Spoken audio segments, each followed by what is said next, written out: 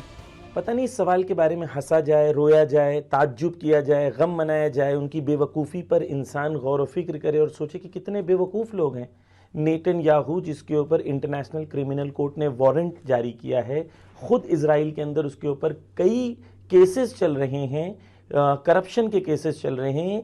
जितने एक्सपर्ट्स हैं इजराइल के, वो ये कह रहे हैं जैसे ही गवर्नमेंट गिरेगी ये जेल में जाएगा।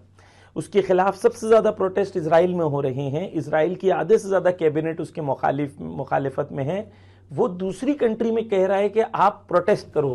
कितनी अजीब बात है। गौरतलब है कि ईरान में हुए हिजाब मुखालिफ प्रदर्शनों के बाद अक्सर ये कहा जाता है कि वहाँ एक बहुत बड़ा वर्ग ऐसा है जो मौजूदा सिस्टम से परेशान है और उसे चेंज करना चाहता है। यही बात अमेरिका भी अक्सर कहता है कि ईरान में रिजीम बदलना चाहिए। आरोप तो ये भी लगता है कि वहाँ हिजाब के खिलाफ हुए प्रदर्शनों में पश्चिम का बैकअप था। इसी तबके को एड्रेस करके पीएम नेतन्याहू ने पहले हमले के बाद अपने पैगाम में कहा था कि हमारी ईरान की जनता से कोई दुश्मनी नहीं है और वक्त आ गया है कि अब आप अपनी रिजीम के खिलाफ बगावत कर दें और उसे बदल डालें जो 47 साल से आप पर मुसल्लत की गई है। यही मौका है दोस्ती के साथ आगे बढ़ने का, क्योंकि ईरान और इसराइल दोनों प्राचीन सभ्यताएं हैं। लेकिन ऐसा लग रहा है कि इसराइल का ये दांव ईरान में बिल्कुल उल्टा पड़ गया है। Peoples of those two countries now have a chance for a different future, a better future.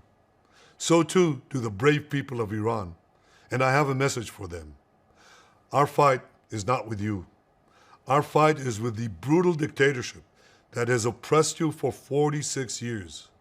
I believe that the day of your liberation is near. And when that happens, the great friendship between our two ancient peoples will flourish once again. I want to assure the civilized world, we will not let the world's most dangerous regime get the world's most dangerous weapons.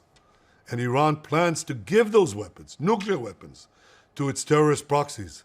That would make the nightmare of nuclear terrorism all too real. Expert मानते हैं कि Iran की जनता इस तरह के हालात में अपने देश के साथ पहले भी मजबूती के साथ खड़ी होती रही है। ईरान विश्व के उन कुछ देशों में से है जो लंबे आर्थिक प्रतिबंध झेल रहे हैं। ऐसे में जनता के सपोर्ट के बिना कोई भी सरकार और नेतृत्व का बने रहना मुमकिन नहीं है।